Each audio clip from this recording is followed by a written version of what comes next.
qu'il y a évidemment des enseignements de la Bible sur le suicide, mais ça concerne également tout ce qui est valeur de la vie. Et nous, en tant que chrétiens, Jésus nous a dit « Je suis le chemin, la vérité et la vie ». Et donc, nous annonçons le message de la vie. Et nous devons savoir ce que signifie ce message afin de pouvoir l'annoncer aux gens. Et donc, si vous voulez, on en reparlera une autre fois. Alors, avant, j'aimerais aller dans la prière. Seigneur, nous voulons avoir une pensée toute particulière pour les parents de cet enfant qui, à un mois de Noël, se retrouve sans leur garçon. Et pour sa grande sœur également qui a écrit des choses sur Internet et qui est très affectée par cela. Nous ne pouvons plus rien faire pour lui, mais certainement ensemble et au travers de l'intercession de ton Saint-Esprit, nous pouvons élever nos cœurs vers toi et demander que dans ces circonstances difficiles, tu touches de façon très particulière cette famille qui est éprouvée dans le temps des fêtes. Que également pour l'école où Justine et Maïka vont, et particulièrement la classe et le groupe qui a été le plus affecté, que au travers de leurs témoignages, au travers de leurs prières, au travers de leur attitude et de celles des autres chrétiens qui sont dans cette école, car nous sommes persuadés que tu as des enfants là aussi, que tu puisses faire du bien, toucher, et que cet événement ne soit pas la fin de tout, mais qu'au travers de ces choses, dans ton amour, dans ta souveraineté, tu puisses toucher des gens qui ont besoin d'entendre ton message de réconfort. Au nom de Jésus, nous te prions. Amen. Alors, j'aimerais commencer, comme je le fais d'habitude, en regardant ce que la Bible nous dit sur le suicide. Et comme d'habitude, je vous demande de me suivre parce que vous savez que je ne vais pas tout de suite au point important, mais il y a des choses que l'on doit savoir. Alors, j'aimerais qu'on mette la première image.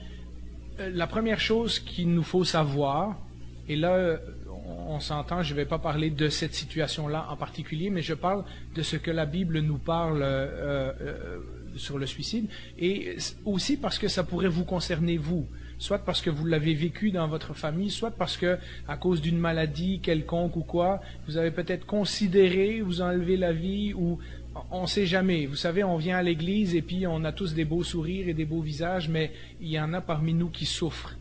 Et je veux être conscient de ça et je veux vous apporter le message que la Bible nous dit là-dessus. Alors, la première chose que la Bible nous dit, évidemment, c'est que le suicide, c'est pas quelque chose d'acceptable. C'est un péché. C'est un péché pour la simple raison que Dieu étant le créateur de la vie, la Bible nous dit qu'il n'y a que lui qui peut la donner et l'enlever. Et donc tout de suite, ça nous enlève toutes ces théories romantiques du monde qui nous dit que dans le fond, on a le droit de décider nous-mêmes de quand on reprend sa vie. Vous savez, on entend ce discours-là avec l'euthanasie, puis les personnes âgées qui sont à la veille de mourir, etc. Nulle part dans la Bible nous dit qu'on a le droit de prendre notre propre vie. Et donc ça, c'est des choses qu'il faut mettre clairement.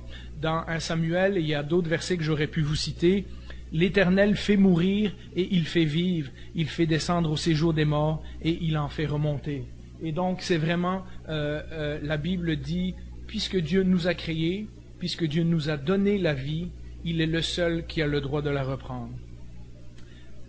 Prendre sa vie pour un chrétien est un péché parce que ça signifie qu'à quelque part, on a douté de la souveraineté de Dieu. On a parlé de la souveraineté de Dieu la dernière fois et de la suffisance de Dieu. C'est-à-dire, on a douté tous ces versets qui nous disent que le Seigneur prépare un moyen de nous en sortir, que le Seigneur viendra à notre secours, etc., etc.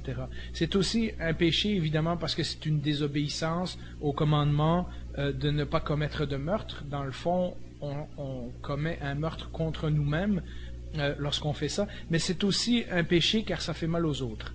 Rien de bon ne résulte jamais du suicide.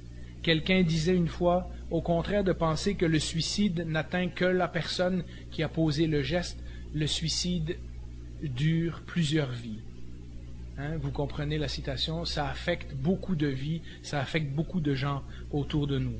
La deuxième chose que je veux dire, et ça c'est très très très important, le suicide n'est pas un péché impardonnable. Et on peut mettre l'image suivante. Il y a un seul péché impardonnable dans la Bible, c'est celui contre le Saint-Esprit. Et c'est tout le passage de Marc chapitre 3, versets 20 à 30, où évidemment des gens disent que Jésus n'est pas le Fils de Dieu, mais il a chassé les démons par le pouvoir du diable. Et Jésus leur dit, ce que vous êtes en train de faire, c'est de vous fermer à mon message. Et si vous vous fermez au message du salut, il n'y a aucune chance d'être sauvé. Il n'y a pas d'autre moyen. Et donc, la Bible nous dit nulle part, tu ne te suicideras pas, au cas où vous vouliez le savoir. Mais cela ne veut pas dire que ce n'est pas quand même un geste grave. De plus, comme nous le verrons dans les textes bibliques, et tantôt on va parler de personnages de la Bible qui ont vécu des situations graves, dans aucune des histoires que vous allez lire, vous ne voyez que Dieu a condamné la personne qui souhaitait mourir. Dieu ne condamne jamais celui qui arrive à un point de désespoir tel qu'il souhaite arrêter de vivre. Ce que Dieu condamne, par contre, ce que la Bible condamne, c'est l'attitude qui consiste à se couper totalement de Dieu. Parce que, évidemment, si on se coupe de Dieu, ben, il n'y a pas d'autre chance de salut. La troisième chose qu'il faut dire, c'est que même si le suicide n'est pas un péché impardonnable, c'est un acte grave. Parce qu'il n'y a pas de seconde chance. Et on peut mettre le texte suivant. Hébreux 9, 27 nous dit « Il est réservé aux êtres humains de mourir une seule fois, après quoi vient le jugement. » Alors vous comprenez que lorsque quelqu'un pose un tel geste de désespoir, il n'y a pas de purgatoire, il n'y a pas d'autre chance de faire quelque chose avec sa vie ou de prendre une décision spirituelle une fois qu'on est de l'autre côté. Cette idée que le chrétien qui se suicide est perdu, ça vient de l'Antiquité. Au temps de l'Empire romain, lorsque les chrétiens vivaient des persécutions, il y avait des gens qui allaient de plein gré se faire tuer par les Romains, hein, parce qu'ils voulaient mourir comme martyrs. Et il y avait une véritable épidémie dans l'Église dans les années au temps de Saint Augustin, etc. Et c'est Saint Augustin, puis d'autres après lui, qui ont introduit cette doctrine que ben, si tu meurs et que tu n'as pas eu le temps de te repentir de ton suicide, ben là tu vas pas au ciel. Mais c'est pas comme ça que les choses fonctionnent. David dit dans le psaume 19-12, et on peut le mettre au tableau, « Qui connaît ses égarements ou qui connaît ses péchés? Pardonne-moi ceux que j'ignore. » Ce qui veut dire qu'à aucun moment de notre vie, on peut dire qu'on est capable de mourir sans avoir commis un péché. Hein? On pourrait être en train de conduire dans la rue et sacrer après quelqu'un, puis lui faire des mauvais gestes, etc., puis mourir à ce moment-là. Est-ce que Dieu va pas nous accepter au ciel juste parce qu'on a commis un péché avant de mourir? Vous voyez un peu, c'est pas logique comme attitude. Et d'ailleurs, si Jésus ne pouvait pas pardonner le suicide, alors il n'est pas vraiment le sauveur. Parce que la Bible nous dit clairement que Jésus est mort pour tous les péchés. Et donc, je suis persuadé que même si c'est un acte grave, lorsqu'un croyant, s'il arrive qu'un croyant commette un suicide, ce n'est pas un péché impardonnable. Cette personne est quand même assurée de son salut. Mais pour la même raison que le non-croyant qui s'enlève la vie n'a pas d'autre chance, vous comprenez bien que la Bible considère ce geste comme un acte grave, simplement parce que lorsqu'on arrête de vivre, eh bien, on ne peut plus accomplir le plan de Dieu. On ne peut plus accomplir tout ce que Dieu avait prévu d'autre pour notre vie. Il n'y a pas d'autre chance de se rattraper et dire « Seigneur, renvoie-moi sur la terre, finalement j'ai fait une erreur ». Quand on met fin à la vie, hein, Hébreux nous dit, il n'y a pas d'autres étapes après que le jugement devant Dieu. Et donc, vous voyez que toute la question du suicide est plus compliquée que ça en a l'air. De même que nous ne pouvons pas juger un chrétien qui mourrait après s'être suicidé parce que la Bible ne nous dit pas justement que ce péché n'est pas pardonnable, de même, nous devons absolument éviter de juger un non-chrétien. Parce que nous ne savons pas si dans les derniers instants de sa vie, il n'a pas crié son désespoir à Dieu. Et donc, ce n'est pas à nous du tout. Jamais la Bible nous permet de juger de la spiritualité de quelqu'un. Ce n'est pas à nous de juger si cette personne, dans ces derniers instants, a crié à Dieu ou pas. On ne le sait pas. Ça, c'est Dieu qui va s'occuper de cette personne lorsque la personne va se présenter devant lui. Tout ce que nous savons, par contre, et c'est important d'insister justement pendant que les gens sont vivants, puisque après nous ne pouvons plus rien faire pour eux, c'est que nous savons que la mort est un geste irréparable. Il n'y a pas de demi-tour possible. Que ce soit un chrétien ou un non-croyant qui commette ce geste, il n'y a pas de demi-tour possible. On se prive du reste de la vie que Dieu avait prévu pour nous. Autre chose qu'il faut savoir, c'est que la mort est le dernier ennemi. Jamais, jamais, la Bible dit que Jésus a vaincu nos péchés, Jésus a vaincu le diable, et puis elle nous dit que la mort est le dernier ennemi qui va être détruit complètement à la fin. Jamais nous ne devons être indifférents face à la mort et particulièrement face au suicide. Quand on écoute les gens et les médias et quand on entend ce que les gens disent sur le suicide, là, les gens vont vous dire j'allais dire des niaiseries, mais bon, des opinions avec lesquelles je ne suis pas d'accord, du genre « Ah, on respecte son choix ». Non, la Bible nous dit que la mort, c'est un ennemi, c'est quelque chose qui n'était pas prévu. C'est l'ennemi qui est venu comme conséquence du péché dans le jardin d'Éden. Donc, c'est vraiment quelque chose de très, très grave. De dire « Ah, il faut tous mourir un jour, autant choisir nous-mêmes ».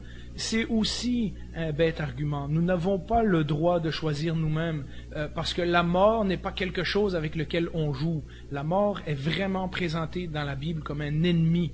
C'est pas une étape comme le Nouvel Âge ou d'autres philosophies nous disent. C'est pas un chemin par lequel on doit tous passer. La mort, c'est dégueulasse. La mort, c'est le contraire du plan de Dieu pour nous. La mort, c'est le pire ennemi de l'être humain. C'est la conséquence du premier péché et c'est ce qui nous sépare de Dieu pour l'éternité si nous ne sommes pas réconciliés avec lui. Des affaires dans le genre, il est parti pour un grand voyage ou il est mieux là où il est, etc. Ça, c'est les opinions de gens qui ne savent pas quoi dire. C'est des gens qui sont perdus, qui se sentent peut-être coupables, qui sont confus, qui essayent de trouver une explication, mais sans le message chrétien qui apporte l'espoir, ils n'ont rien à dire. Et donc, ils disent des choses comme ça, ils parlent de choses qu'ils ne comprennent pas et qu'ils ne savent pas. Paul nous disait, si nous espérons en Christ sur cette terre seulement, c'est-à-dire si quand on meurt, il n'y a rien d'autre, il n'y a pas de résurrection, etc., nous sommes les plus malheureux des hommes. Et donc, il y a quelque chose de très, très, très puissant dans le message chrétien de dire la mort peut être vaincue. On peut choisir un autre chemin que celui de la mort. Le jour où la mort ne nous dérange plus, le jour où on regarde un suicide et ça ne nous dérange pas, c'est que nous avons déjà perdu le respect pour la vie. Parce que les deux choses vont ensemble. Alors, passons rapidement une série d'histoires de la Bible et on ne s'attardera pas sur les mauvais exemples parce que malheureusement, il y a des gens dans la Bible qui se sont suicidés et la Bible nous dit que ces gens-là n'étaient pas en règle avec Dieu. Le premier exemple, évidemment, peut-être vous êtes familier avec ça, c'est Saül. C'est le roi Saül. Nous lisons dans les textes qui sont affichés au tableau qu'après une bataille, Saül a tiré une épée et a préféré se suicider pour éviter d'être capturé par les Philistins. Mais quand nous lisons dans 1 Chronique, chapitre 10, verset 13, ça nous donne clairement la raison de la mort de Saül. C'est qu'il s'agit de l'aboutissement d'une longue déchéance dans sa relation avec Dieu.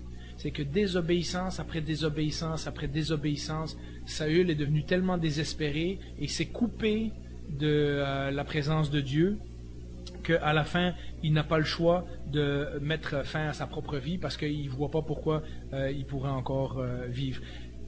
Comme disait un auteur, il n'a pas pu devenir célèbre pendant sa vie, donc il a décidé de devenir célèbre au moment de mourir. Parce qu'il y a un peu ce côté romantique où on s'enlève la vie, puis là on meurt en héros.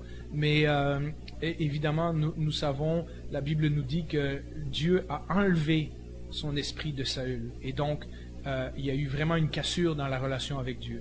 Alors le suivant, c'est un autre cas célèbre dans la vie de David. On peut mettre l'image, c'est Achitophel. Dans ce cas, c'était un conseiller du roi et il s'est senti petit à petit perte de prestige, perte d'honneur, perte de l'estime de soi. Puis c'est le genre de gars où on va voir qui va mettre ses affaires en ordre avant de se suicider, etc. Puis un peu comme on voit dans les films sur l'Empire romain, etc. Il décide de préparer toutes ses affaires, etc. Puis il y a un peu ce côté romantique qui malheureusement refait surface, qui était populaire dans le temps des Romains et qui malheureusement refait surface aujourd'hui dans le milieu du cinéma, dans le milieu de la musique, dans le milieu de l'Internet. On parle encore aujourd'hui de chanteurs ou de vedettes de cinéma qui se sont suicidés il y a 10 ans, 15 ans, 20 ans. Et c'est comme si ces gens-là continuaient à être célèbres dans notre mémoire, mais personne ne réalise qu'ils sont plus vivants, qui ne font plus rien, qui n'accomplissent rien, que leur vie est finie et que les gens autour d'eux ont souffert de ça. Et donc cette idée romantique de choisir quand on veut mourir ou de mourir en se sacrifiant pour les autres, etc., c'est une fausse idée, c'est une idée qui n'est pas biblique. Nous avons ensuite deux autres exemples, Zimri et Abimelech. En fait, c'est deux rois ou deux leaders d'Israël qui ont très mal tourné et qui ont décidé de se suicider, etc. Il y en a un qui s'est fait brûler dans son palais pour pas se faire capturer, et l'autre, il a reçu une brique sur la tête, et comme c'était une femme qui avait lancé la brique, il a dit « Je veux pas le déshonneur de dire que c'est une femme qui m'a tué », donc il a demandé à quelqu'un de le transpercer. Mais de nouveau, on voit que c'est des gens qui sont très orgueilleux, et lorsque leurs affaires marchent plus comme ils veulent, ils décident qu'ils s'enlèvent la vie. Dans les deux cas, il y a un remords, il y a un fort sentiment de culpabilité, mais un fort sentiment de culpabilité ne signifie pas une réelle repentance. Dieu ne nous demande pas de payer pour nos fautes. De toute façon, nous en serions incapables. Dieu nous demande de confesser nos péchés, d'accepter son pardon et de changer de direction. Et Zimri et Abimelech sont des exemples de gens qui n'ont pas voulu faire ça. Ils ont pensé qu'en payant eux-mêmes, ça allait les racheter en quelque sorte. Il y a un autre cas, et celui-là vous le connaissez, et on peut mettre l'image suivante, c'est Judas. Judas est le seul cas de suicide réussi, je devrais dire, dans le Nouveau Testament, et nous savons pourquoi. Il nous est présenté comme un traître, comme quelqu'un qui volait l'argent dans la cagnotte des disciples, mais au contraire de l'apôtre Pierre, qui lui aussi a renié Jésus et qui a trouvé une seconde chance. Judas n'a pas eu de seconde chance. Même l'argent, la raison même pour laquelle il avait trahi Jésus, même l'argent ne pouvait plus satisfaire son sentiment de culpabilité. Et Judas, et la Bible nous dit clairement dans le cas de Judas qu'il a été perdu. Donc la Bible nous donne un aperçu de ce qu'il y avait dans le cœur de Judas au moment de mourir. Nulle part la Bible nous dit que Judas s'est repenti puis a été sauvé. Au contraire, elle nous dit que Judas a été perdu parce que depuis longtemps Dieu savait que Judas était destiné à faire ça.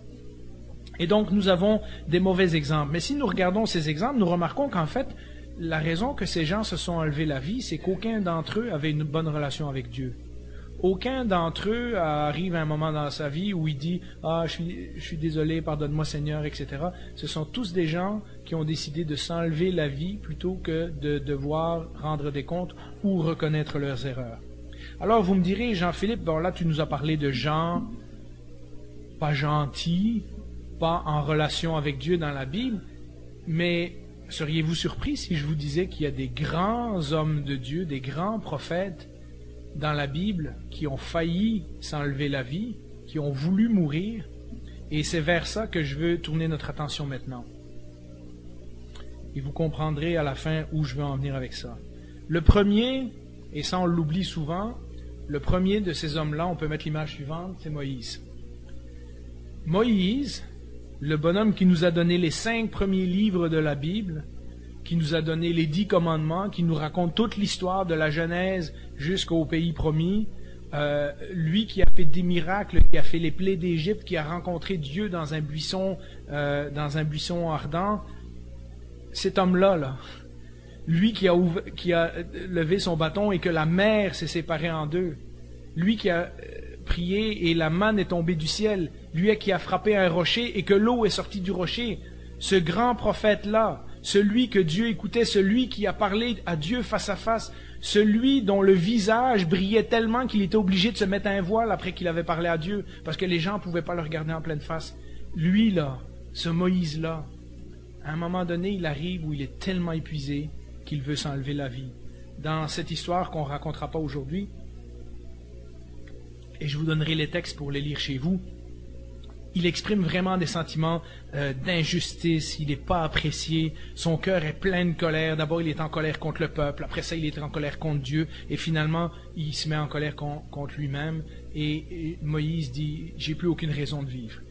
Il voit plus le bout du tunnel, il est plus capable de se dire avec un peuple aussi désobéissant, et tellement de problèmes, et tellement de soucis, la mort est préférable à la vie. Et après avoir dirigé donc sa colère contre tout le monde, il décide de la tourner contre lui-même. Et Dieu intervient dans la situation. Et comment Dieu intervient? Et ça, ce sont des indices importants pour que nous sachions comment agir avec les gens qui sont à risque autour de nous. Ben, la première chose, c'est que Dieu a écouté Moïse se plaindre. Il lui a pas dit « arrête ça tout de suite ». Avec tous les miracles que je t'ai fait faire, etc., tu devrais plus me faire confiance, tu devrais savoir que, etc. Non, Dieu accepte d'écouter la plainte de Moïse. Il accepte que Moïse exprime des choses qui sont pas nécessairement vraies, parce que la personne qui est en colère parfois dit les choses d'une façon, mais il ne voit que son point de vue. Il est évident que pour Moïse, dans la situation, les problèmes ont dépassé sa capacité de l'endurer. Et pourtant, la Bible nous dit que c'était l'homme le plus humble de toute la terre. Dans l'hébreu, il y a une expression incroyable. L'humilité en hébreu, ou la patience, c'est comme on prend quelqu'un, on met une grosse pierre, un gros rocher sur son dos, et la personne est capable d'endurer. Et la personne reste là, et elle reste là, et elle reste là, et elle reste là.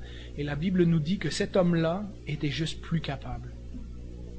Il éprouve un profond désir d'abandonner. Il est épuisé mentalement, et il est urgent que Dieu intervienne pour lui offrir une solution. Et qu'est-ce qui se passe? Ben, Dieu, après l'avoir écouté, réduit son niveau de stress. Dieu ne fait pas de reproches, mais avec sympathie, il va aider Moïse à voir une autre solution. Et il lui dit, regarde, je vais t'envoyer 70 personnes parmi le peuple qui vont venir t'aider dans ta charge. Et à partir de là, Moïse ne travaille plus tout seul, il y a un groupe de 70 qui vont l'aider à porter les problèmes du peuple. Dieu lui offre une autre alternative. Dieu lui offre une solution bien précise en disant, regarde, tu es brûlé, tu es surchargé, tu n'es plus capable, je vais te donner des gens pour t'aider.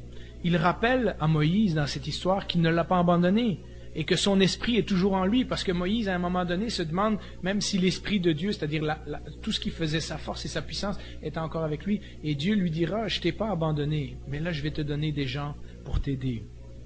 Dans sa dépression, la vision de Moïse a été déformée. Il perçoit la réalité comme sans solution.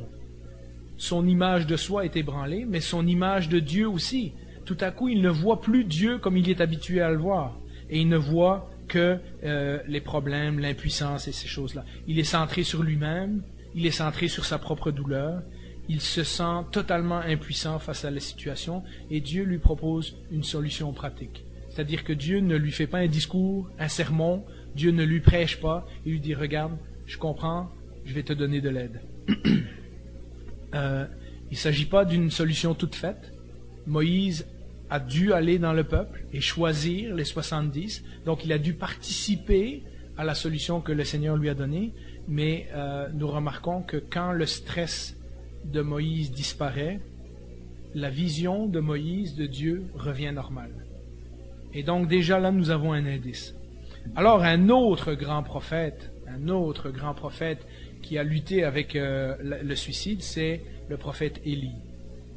Et de nouveau, on penserait qu'après le coup d'éclat qui vient d'accomplir, vous savez l'histoire où l'éclair tombe du ciel et consume le sacrifice et où tout le peuple voit que c'est le Dieu d'Élie qui est le vrai Dieu, où il fait massacrer 800 faux prophètes de Baal, on se dirait, là, le peuple va le suivre, le roi va se repentir, la reine va se convertir. Mais non, elle dit, il a tué mes 800 prophètes.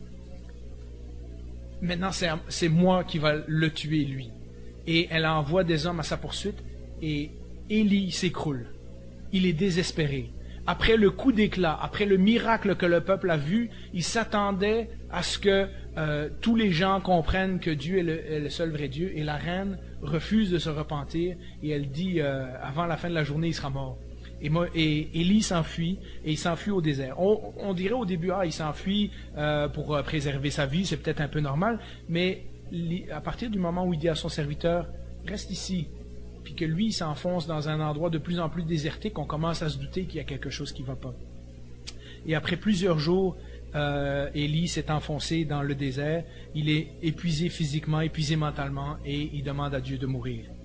Il y a ici un bon indice de nouveau de ce que les gens qui luttent avec le suicide ressentent. C'est-à-dire que d'un côté, Élie s'enfuit pour sauver sa vie, et de l'autre côté, quand il arrive au bout de ses solutions, il veut perdre la vie. Et donc, c'est la même chose. Les gens qui commettent ce geste sont ambivalents.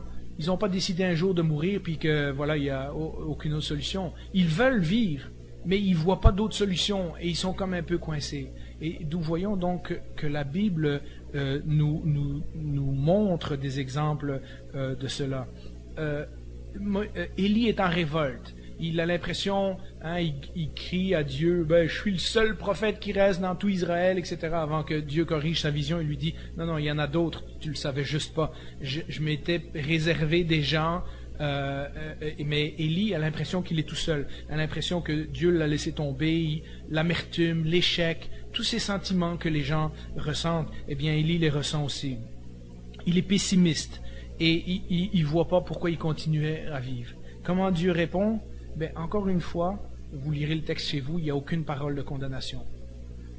Dieu ne prend pas Élie, lève et lui donne 2-3 claques et lui dit « Hey, qu'est-ce que tu fais là? Tu vois pas que je t'ai donné la puissance sur la pluie, puis retenir l'orage, et j'ai fait tomber l'éclair, etc. » Non, qu'est-ce qu'il fait? Il le fait dormir. Et puis après ça, il lui donne à manger. Et plusieurs fois de suite comme ça. Vous lirez l'histoire, c'est vraiment passionnant. Et après que Élie est reposé, il va faire d'autres choses extraordinaires. Mais la fatigue physique, émotionnelle, spirituelle que Élie ressentait, Dieu prend soin de ça d'abord. Il l'aide, et ensuite, quand Élie va mieux, là, il va lui apparaître. C'est l'histoire où Dieu lui apparaît dans un petit vent, là, un petit murmure, et que Élie comprend que Dieu ne l'a pas abandonné. Et donc, il y a un problème urgent tout de suite. Élie est épuisé, il a besoin de dormir, il a besoin de manger. Après, on s'occupera du reste. À long terme, la distorsion d'Élie n'a pas encore tout à fait disparu. Et Dieu, petit à petit, va le réimpliquer dans sa mission et lui dire, d'abord, il faut que tu sortes de ta caverne. D'abord, il faut que tu te reposes, etc. Puis ensuite, regarde, j'ai préparé des choses pour toi, là. Il y a encore des gens qui me suivent dans ce peuple. Tu n'es pas tout seul et je suis encore avec toi. Souvenons-nous de cela aussi. La personne, si vous luttez avec ça dans votre entourage, si vous savez que dans votre famille, il y a des gens qui ont des tendances suicidaires, etc., rappelez-vous que cette personne a besoin d'être entourée. Elle ne peut pas rester dans sa caverne tout seule. Il faut briser son isolement. Ensuite, il lui donne une chance de parler en lui posant une question. Dans l'apparition que Dieu a avec Élie, il lui dit « Qu'est-ce que tu fais ici ?» Et là, Élie raconte son histoire. Le prophète voit son horizon très limité. Il reste juste lui en Israël. C'est le seul fidèle. Puis personne ne veut le croire. Puis personne ne veut l'écouter. Personne ne veut le suivre. Et Dieu lui dit, regarde là, tu vois toi, mais tu vois pas ce que moi, j'ai préparé d'autres. Il voit sa situation comme insurmontable. Il est tout seul. Et il demande à Dieu, regarde-moi. Il demande que Dieu s'occupe de son cas. Et Dieu ne détruit pas ses arguments en le condamnant. Dieu lui rectifie sa vision. De plus, il l'envoie faire il l'envoie vers accomplir une nouvelle tâche. Comme pour lui montrer que, regarde, je veux encore me servir de toi. Un prédicateur a dit ça un jour et j'ai trouvé ça extraordinaire. Quelle fin étrange pour Élie. Un jour dans sa vie, il a souhaité mourir. Et Dieu, non seulement ne le laisse pas mourir, mais à la fin de sa vie, Élie ne va jamais mourir. C'est un des deux personnages qui est allé au ciel directement. Si vous connaissez l'histoire d'Élie, c'est le gars qui a été enlevé sur un chariot de feu et qui a disparu au ciel. Et donc, quelle extraordinaire grâce de Dieu Hein. Dans le cas d'Élie, cet homme qui a voulu mourir et Dieu ne l'a simplement jamais laissé mourir. Hein. Il a été enlevé au ciel directement. Alors, on arrive à mon préféré, vous le savez, on a passé 15 semaines dessus, hein, Jonas. Jonas, il veut mourir souvent. Hein. La première fois, je pense qu'il a mal calculé son coup. Il a dit « jetez-moi à la mer » et puis quand il s'est rendu compte qu'il allait mourir, il a crié à Dieu. Mais ensuite, au chapitre 4, par 2 fois, il dit à Dieu « ben, tu sais, je préfère mourir que voir les Assyriens se repentir, etc. » Sa vision de soi et sa vision de Dieu, puis on en a parlé beaucoup, est complètement déformée. Il agit comme si sa réalité physique était déconnectée de ses émotions. Dans le cas où on le jette à l'eau, ça c'est aussi, on reconnaît ça chez les gens qui veulent en finir avec leur vie, c'est cette idée que c'est de ma faute, si je ne suis plus là, tout va aller mieux. Ce sont des gens qui se sentent profondément coupables de certaines choses. Ça peut être, par exemple, des enfants qui se sentent coupables du divorce de leurs parents ou des choses comme ça. Et donc, c'est tous des cas que si vous vivez ça autour de vous, il faut être attentif. Ces gens qui disent « Ah, si je ne suis plus là, le monde sera mieux, ma famille sera mieux, etc. » Ce sont des indices de gens qui ne vont pas bien. À un autre moment, dans le chapitre 4, Jonas fait de nouveau preuve d'un horizon qui s'est grandement rétréci. Vous vous rappelez, il se fâche après Dieu pour une plante, mais il se fout complètement de 120 000 personnes qui vivent dans la ville de Ninive. Et donc on voit, il ne pense plus comme une personne normale. Vous voyez où il est rendu. Hein? À nouveau, Dieu va redresser, avec l'histoire de la plante, il va lui faire le discours, puis il va redresser sa vision. Et vous vous rappelez, Dieu le fait gentiment. Il lui dit, regarde, tu t'inquiètes pour une plante que c'est même pas toi qui as fait grandir et que moi je t'ai donné pour te donner de l'ombre, etc. Et moi, je ne m'inquiéterai pas de Ninive. Et donc Dieu, de nouveau, au lieu d'y donner des claques et de le secouer, Dieu lui dit, regarde, tu ne vois pas les choses comme tu devrais les voir, et Dieu rectifie sa vision. Vous savez, la fin de l'histoire, Ninive a été sauvée, elle a eu 100 années, peut-être 125 ans de répit, et 3000 ans plus tard, Jésus, nous on lit encore son histoire, et 1000 ans plus tard, Jésus disait, l'histoire de Jonas, là, c'est un signe de ma mort et de ma résurrection. Et donc Dieu utilise encore son prophète, même après sa mort, pour dire, regarde, finalement, ce gars qui voulait mourir 3 fois, il a servi à quelque chose. Dieu avait un plan pour lui, Dieu avait un message qu'il voulait nous livrer au travers de Jonas. Et alors, je pense que l'autre que vous connaissez, c'est Job. C'est une histoire ancienne, c'est long à lire, il y a une 40aine de chapitres, 42 chapitres, mais voilà l'idée principale. Job a tout perdu. Et donc, évidemment, il fait comme tous les autres dont on a parlé, son horizon se rétrécit. Il ne voit plus rien, il ne voit plus aucune solution que sa douleur. Et qu'est-ce qui se passe? Eh bien, nous savons dès le début de l'histoire que c'est Satan qui a provoqué cette situation. Mais Job, lui, ne le sait pas. Et qu'est-ce qui se passe? Eh bien, Dieu, pendant 39 chapitres, va écouter Job se plaindre, et Job déverser sa colère, parler de ses sentiments d'impuissance, essayer de se justifier devant Dieu, etc. Face à un homme accablé, un homme qui a tout perdu, Dieu lui permet d'exprimer ses sentiments. Et le livre de Job est un livre extrêmement important dans la Bible pour cette raison-là. La Bible nous donne le privilège d'écouter la douleur d'une personne qui vit une situation physique et émotionnelle extrême et qui proteste vigoureusement à Dieu. Pourquoi ça m'arrive? C'est pas de ma faute, je mérite pas ça, j'ai tout fait correctement, je comprends pas pourquoi tu permets que ça arrive dans ma vie. Vous savez, son expérience, l'expérience de Job nous oblige à questionner notre propre spiritualité. Nous pensons que parfois, être chrétien, ça veut dire ne pas être soumis à ces choses-là. Mais mes amis, la Bible nous donne la permission, pendant 39 chapitres, de nous plaindre à Dieu si c'est ce que nous devons faire. Dieu est capable d'en prendre. Dieu est capable de nous écouter. Dieu ne s'arrêtera pas là. Lorsque nous parlons à Dieu, nous pouvons être sûrs qu'il prépare une solution. Et nous devons être prêts à l'écouter en retour. Les psaumes sont pleins. La moitié des psaumes sont des psaumes de lamentation. Ça veut dire que David a passé autant de temps à louer Dieu qu'à se plaindre. Mais ce que nous constatons dans les psaumes, c'est que David a toujours cette lueur d'espoir où le psaume de lamentation finit avec une louange, en disant « Ça, c'est ce que je sens, ça, c'est ce que je vis, ça, c'est comment je vois la situation, mais je vais continuer à louer Dieu. » Et nous savons que fois après fois, après fois, après fois, David a été délivré de ses problèmes. Mais une fois que Dieu a écouté Job, de nouveau, Dieu approche Job et lui pose des questions et il essaye de lui faire voir les choses maintenant comme Dieu les voit. Et c'est ce que nous voyons dans les 2 derniers chapitres de Job, où tout à coup Job se rend compte que sa vision c'était comme ça, et Dieu lui montre que lui, il voit les choses comme ça, et tout à coup, c'est quoi la conclusion de Job? J'avais entendu parler de toi, mais maintenant je t'ai vu. J'ai vu quel genre de Dieu tu es. Et ça suffit à consoler Job. Ça ne règle pas tous ses problèmes. Nous lisons à la fin du livre que Dieu lui a redonné tout ce qu'il avait perdu, etc.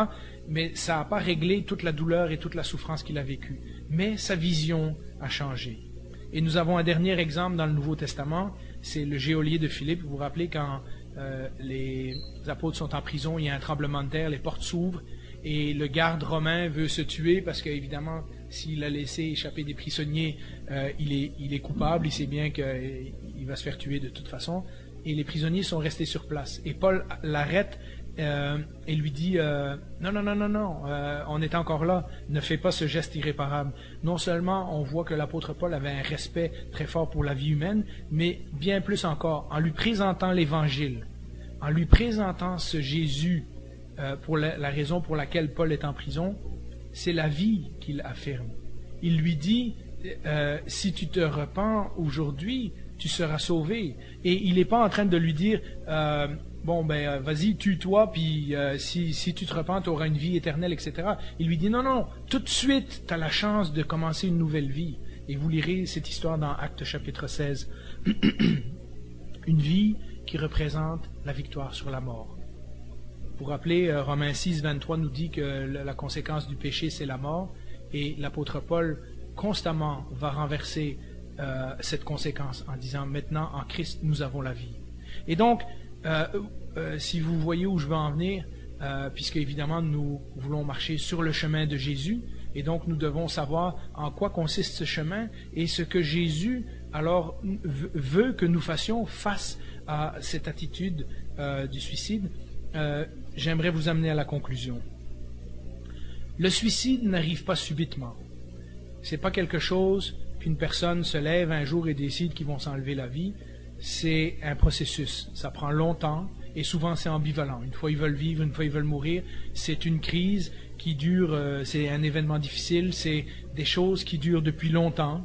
C'est une colère peut-être qu'on a retournée contre soi parce qu'on ne sait pas toujours comment l'exprimer aux autres, etc. La personne cherche une solution à ce qui le fait souffrir, et solution après solution après solution qui ne marche pas, elle finit par se décourager et son horizon se rétrécit. À ce moment-là, quand la personne ne voit plus aucune solution, elle décide, regarde, il me reste une, c'est d'arrêter de souffrir en m'enlevant la vie. Et c'est le processus que les gens vont suivre. Il y a des signes avant-coureurs. Nous avons lu dans l'histoire d'Achitophel, entre autres, qu'il met ses affaires en ordre. Souvent, quand quelqu'un va vous donner ses objets les plus précieux, en disant des drôles de phrases du genre « j'en aurai plus besoin » ou ces choses-là, ça c'est des signaux d'alarme.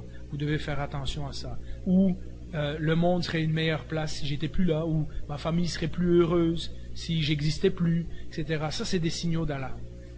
Et donc, en étant attentif aux gens, on peut détecter ces choses-là. La personne va faire un plan, et puis il suffit d'un événement déclencheur, peut-être la goutte qui fait déborder le vase, et à ce moment-là, elle a déjà son plan dans sa tête, et elle va passer à l'acte. Et nous avons dit qu'une fois que l'acte est commis, c'est trop tard pour revenir en arrière. Donc, qu'est-ce qu'il faut faire? Eh bien, il faut agir avant. Il faut être conscient d'un certain nombre de choses. Et c'est ce que j'aimerais vous amener en conclusion ici. La première chose consiste à briser l'isolement.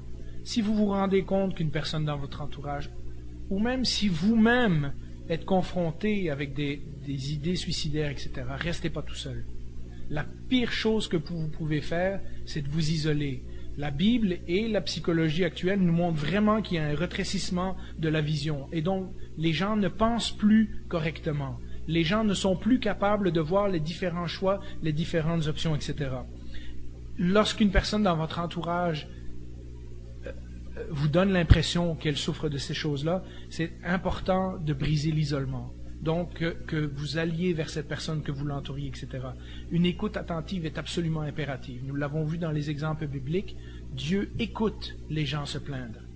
Il est très important de prendre la personne au sérieux, pas de dire « Ah, arrête de dire ça, c'est des niaiseries, tu sais pas tout ce qu'on a fait pour toi, tu sais pas, etc. » Il faut vraiment... La personne souffre et elle a besoin de le dire. Et souvent, ses émotions sont réprimées et elle cherche quelqu'un ou une façon de le dire et elle ne sait pas comment le dire. C'est là toute l'importance de la compassion et de l'écoute dans la vie des chrétiens. Vous savez, on peut mettre le texte suivant. Jean 3, 18 nous dit « Petits enfants, n'aimons pas en parole et avec la langue, mais en action et en vérité. » Ça veut dire quoi? Ben, ça veut dire que c'est plus facile de prêcher que de passer du temps à écouter quelqu'un. Et donc, Jean nous rappelle, et Jacques et plusieurs autres nous disent « Vous, en tant que chrétien, vous avez une responsabilité. Et si vous avez besoin de prendre un peu de votre temps et de prendre un peu de votre énergie, puis vous aviez d'autres plans, etc., mais qu'en ce moment, le Seigneur vous dit, regarde, là, il faudrait que tu écoutes cette personne-là. Bien, avant de lui faire un discours, là, allez donc vous asseoir et l'écouter. Et ça, c'est des conseils qui sont faciles à suivre. Hein. Je parlais avec mes filles cette semaine. À l'école, quand vous voyez les rejects, quand vous voyez les gens à qui personne ne parle, quand vous arrivez à un nouveau travail et qu'on vous dit « Ah, lui, fais-toi pas ami avec parce qu'il va te coller. » Il va peut-être vous coller parce qu'il n'a pas d'autres amis. Et si c'est difficile, eh bien, c'est quand même là que le Seigneur vous a placé, peut-être justement pour intervenir dans la vie de cette personne. Donc, soyons sensibles, soyons compassionnés, soyons gentils. Ma belle-mère me racontait hier l'histoire d'un milliardaire, je ne me rappelle plus c'est lequel, je sais que c'est pas Bill Gates et tout ça, mais c'est quelqu'un comme ça, qui à l'adolescence a voulu se suicider. Et le jour où il avait décidé de passer à l'acte, il a vidé ses livres de son casier à l'école et en sortant, il les a échappés à terre. Il y a une jeune fille qui l'a aidé à les ramasser et qui lui a dit « Bonne journée, à demain ». Et il dit, ce jour-là, c'était le déclic de savoir que quelqu'un que je connaissais même pas me dise « à demain ». Ça veut dire qu'il y avait au moins une personne dans le monde qui m'attendait demain. Et il dit, et ce gars-là est devenu un multimillionnaire et a fait plein de grandes choses dans sa vie après. Mais vous vous rendez compte que sa vie aurait pu être perdue et gâchée et tout ça si cette personne n'avait pas été gentille avec lui. Et donc tous ces écouter, vivre ce verset, n'aimons pas en parole et avec la langue, mais en action et en vérité, veut dire exactement ça. Ça veut dire c'est facile de prêcher. Mais lorsque ça prend de notre temps et de notre énergie, il faut y mettre un effort. Je vous encourage, entre vous, mais aussi avec les gens en dehors de l'Église, puis notre famille, nos amis, nos collègues de travail, etc.,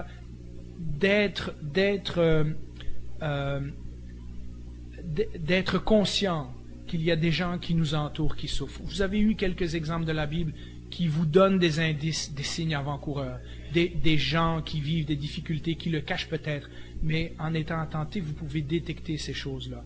Ça ne veut pas dire que vous sauverez tout le monde. Ça, c'est le travail de Dieu. Mais on doit quand même vivre l'Évangile de façon pratique et pas simplement de façon intellectuelle. La deuxième chose, lorsque vous vous rendez compte que quelqu'un souffre, la deuxième chose, et nous l'avons vu dans la façon dont Dieu agit avec les gens, il faut réduire la souffrance rapidement. Aide, repos. Si c'est une personne qui est débordée, on va lui donner un coup de main, etc. Si c'est une personne qui veut plus vivre parce qu'elle est en chaise roulante, à 80 ans, puis elle trouve personne pour la conduire à l'hôpital, puis elle a du mal à se faire à manger, etc., etc. Il y en a des exemples tout autour de nous. Il suffit d'avoir les yeux puis le cœur ouvert. Deuxième chose, tout de suite intervenir avec l'aide, le repos, la nourriture, aider les gens dans le besoin. De nouveau, Jacques nous oriente là-dessus, on peut mettre le texte. Si un frère ou une sœur sont nus et manquent de la nourriture de chaque jour, c'est-à-dire s'ils ont un besoin vital et que l'un de vous dise « Ah, sois béni, mets-toi au chaud, je vais prier pour toi, on va se revoir la semaine prochaine. » Sans pouvoir leurs besoins physiques, à quoi cela sert-il? De nouveau, l'Évangile en action. Jacques est très très fort là-dessus. Ça nous rentre dedans lorsqu'on lit l'épître de Jacques, parce que Jacques nous dit, regarde, t'as beau dire que tu as la foi, si ta foi se traduit pas par des gestes et des actions, ta foi est inutile. Et donc, de là, l'importance d'aider ou de participer activement lorsqu'on a le moyen d'aider. Si vous savez que quelqu'un veut s'enlever la vie parce qu'il manque de l'argent pour payer son loyer, là, peut-être la chose à faire, c'est de lui prêter de l'argent. Hein? Avant même d'essayer de lui prêcher puis de la sortir de son trouble, là, il y a une situation urgente et il faut intervenir. Et le Seigneur n'a jamais dit que ça ne nous coûterait rien. Et donc, c'est des choses auxquelles nous devons réfléchir. Nous marchons sur le chemin de Jésus. Nous apprenons à marcher sur le chemin de Jésus.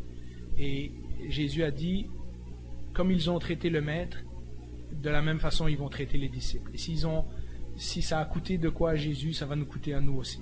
La troisième chose, j'aurais peut-être dû le mettre à l'envers, mais le prochain point, c'est qu'il faut proposer des alternatives et redonner espoir avec conviction. On l'a vu dans plusieurs des histoires. Dieu dit pas à la personne, ah oui, je te comprends, oui, c'est vrai, la vie est dure, ah oui, t'es malheureux. À un moment donné, vient le temps de parler. À un moment donné, lorsqu'on a écouté et aidé la personne, vient le temps de lui dire, tu sais, moi, ce que je crois, moi, où je vais à l'église, moi, quand je lis les histoires de la Bible, savais-tu que dans la Bible, il y a des gens qui ont vécu la même façon que toi, etc., etc. Et puis, amener ces histoires qu'on a vues aujourd'hui et leur dire, tu sais, la Bible, c'est pas une religion, c'est pas une affaire spirituelle, inaccessible ou quoi. C'est réel, c'est des vrais gens qui ont vécu des vraies affaires. Puis viens, on va lire quelques histoires ensemble. Enfin, il y a différentes façons de le faire, mais comment, posons-nous la question, comment redonner espoir aux gens si on ne sait pas quoi dire? Si nous ne sommes pas convaincus que ces gens aussi ont de l'importance aux yeux de Dieu et que Dieu a prévu de bonnes choses pour eux. Et donc, cela m'amène au point de dire, et c'est la raison pourquoi nous sommes ici un dimanche matin à étudier ces histoires de la Bible, il est important de connaître ce que la Bible dit à son sujet. Alors, on commence pas avec le verset qui dit que le suicide c'est un péché, puis on commence pas non plus à dire aux gens ah, Dieu t'aime, etc. Ça, c'est une des pires choses à faire parce que là, on est en train de justifier la personne, de dire ah ben si je meurs, je vais quand même au ciel. Tous les psychologues vous diront qu'il faut jamais dire « Ah, Dieu va te pardonner, quoi que tu décides. » C'est pas les choses à faire. Mais il faut savoir ce que la Bible dit. Il faut le savoir pour nous, parce que si on a le respect de la vie humaine, il faut qu'on sache que ça vient de Dieu et que Dieu nous a dit « Oui, chaque vie humaine est importante. Et j'ai quelque chose en prévision pour cette vie-là. » Il y a un verset qui nous dit que Dieu nous a sauvés pour des bonnes œuvres qu'il a préparées d'avance pour nous. C'est-à-dire qu'avant même qu'on soit chrétien, avant même qu'on se tourne vers Dieu, Dieu a déjà un plan pour notre vie au moment où on va devenir son enfant. Et donc, on peut savoir des versets comme ça, puis peut-être dire, tu sais, voilà ce que je crois, puis voilà, il y a de l'espoir, etc. Quelqu'un m'a dit, qui travaillait avec des jeunes de la rue, m'a dit il y a très longtemps, et j'ai jamais oublié ça. Les gens aujourd'hui ont besoin d'entendre nos convictions, même s'ils ne sont pas d'accord avec nous. Des affaires qu'on leur dit, ben, tu sais, ouais, il faut que tu trouves le juste milieu, ouais, ben, écoute, je respecte ton opinion, etc., ça suffit pas. Les gens ont besoin de voir des gens de conviction. Ils ont besoin d'être certains que nous, on est sûr à 100% de ce qu'on raconte, même s'ils vont faire le contraire. Hein, c'est la même façon qu'on élève les adolescents. On leur dit l'affaire, ils vont tout faire le contraire de ce qu'on dit, mais au moins ils savent ce qu'on pense. Et un jour, à l'âge adulte, ils se rendent compte qu'on n'avait pas si tort que ça. Et c'est la même chose pour la foi chrétienne. Il y a des gens qui voudront rien savoir, mais il y a des gens qui seront contents d'entendre que des gens qui parlent avec des convictions. À nouveau, ça implique qu'il faut passer du temps avec eux. Et donc, ne perdez pas espoir, le Seigneur nous a mis là pour une mission. Il nous a mis où nous sommes pour une raison bien précise. Dieu a un plan pour notre vie, Dieu a une mission pour notre vie. Et lorsque nous allons dans le monde en sachant cela, ça change notre perspective. On ne voit plus les gens autour de nous comme des obstacles, comme de la gêne, de la honte, de « Ah, il ne faut pas que je dise que je suis chrétien, etc. » On dit « Regarde, moi j'en parle, puis il y a des gens autour de moi que Dieu a déjà préparés, chez qui ce que je dis va avoir une influence. » Parce qu'évidemment, ce n'est pas notre parole, c'est la parole de Dieu. C'est Jésus qui vit au travers de nous. À long terme, ça c'est la dernière solution, la mobilisation du réseau. Lorsque c'est possible et que vous avez un cas comme ça, il ne faut pas travailler tout seul.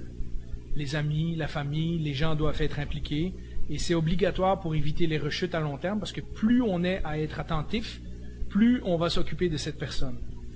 Mais de là, de nouveau, vient l'importance de quelque chose comme l'Église. C'est le rôle de l'Église de servir de communauté, de famille, d'amis à tous ceux qui n'en ont pas.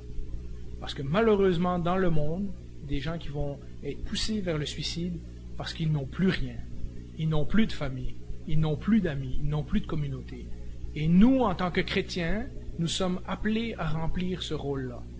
Nous nous appelons des frères et sœurs pas pour rien. Nous ne sommes pas des amis, nous ne sommes pas des chums, nous sommes plus que cela, des frères et sœurs. Oui, des frères et sœurs, ça se tape aussi des fois sur les nerfs, mais les frères et sœurs, ça a un lien qui est incassable. Et le Seigneur a établi l'Église pour cela aussi.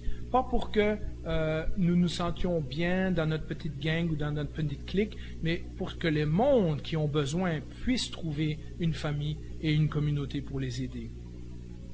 La Bible nous dit, on peut mettre ce verset-là, que Dieu a équipé son Église avec toutes sortes de dons.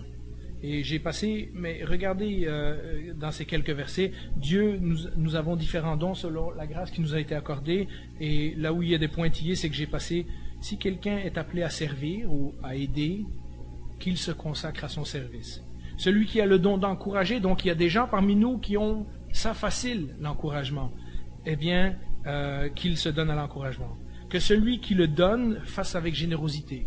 Parfois, vous ne savez pas ce que votre petit geste va faire pour sortir quelqu'un du trou. Et celui qui exerce la bienveillance ou la bonté, le fasse avec joie. Hein? Par amour fraternel, soyez pleins d'affection les uns pour les autres et rivalisez d'estime réciproque. C'est-à-dire que chacun pense que l'autre est meilleur que lui. Hein? Et on se donne des compliments, puis on s'encourage, puis on se lance des fleurs. Pourvoyez aux besoins des saints et exercez l'hospitalité comment? Avec empressement. C'est-à-dire, si vous devez un jour accueillir quelqu'un chez vous, c'est même pas une question, là. C'est avec empressement qu'on devrait le faire. Réjouissez-vous avec ceux qui se réjouissent, c'est quoi? Pleurez avec ceux qui pleurent. Vous savez, il y a plein d'autres beaux versets dans la Bible comme ça, mais celui-là est un de mes préférés. Il y a un temps pour pleurer avec ceux qui pleurent. Et c'est le moment où, parfois dans des situations difficiles, les gens se rendent compte qu'on est des chrétiens, mais qu'on est aussi des êtres humains, et qu'on ne vit pas dans notre bulle, puis dans notre nuage, etc. En conclusion, on peut mettre la dernière image, comme quelqu'un l'a dit, c'est en marchant sur le chemin de Jésus, donc tout ce que nous avons discuté aujourd'hui, ce que le monde propose, ou ce que le diable propose comme solution, s'enlever la vie, puis trouver que c'est un choix bien acceptable pour la société, etc. Et ce que la Bible nous dit de l'autre côté. Eh bien, quelqu'un a dit, c'est en marchant sur le chemin de Jésus qu'on découvre la vérité qui mène à la vie. On va en parler la prochaine fois. Je veux vraiment vous faire comprendre que la vie chrétienne n'est pas une religion, mais une marche. Et on reviendra là-dessus. Le chemin de Jésus n'est pas une théorie. Ce n'est pas simplement nos convictions. Ce n'est pas une religion, mais c'est une façon de vivre. Et quand nous regardons comment Dieu a agi avec les gens qui étaient au désespoir et qui voulaient mourir dans la Bible, ce que nous apprenons, c'est que le chemin de Jésus inclut le non-jugement, ce qu'on pourrait appeler la grâce, l'écoute, la compassion, l'aide, toutes les choses desquelles on a parlé. Vous me direz, Jean-Philippe, la tâche est lourde, et j'ai entendu une conclusion extraordinaire, et je pense que je vais la dire maintenant dans tous mes messages. Un pasteur hier, un de mes pasteurs préférés, qui a dit ceci. Sommes-nous pleins de compassion? Non. Mais il y a quelqu'un qui vit au-dedans de nous qui l'est. Sommes-nous pleins d'écoute? Non. Mais il y a quelqu'un qui vit au-dedans de nous qui l'est. Sommes-nous pleins de grâce? Non, certainement pas. Mais il y a quelqu'un qui vit au-dedans de nous qui l'est.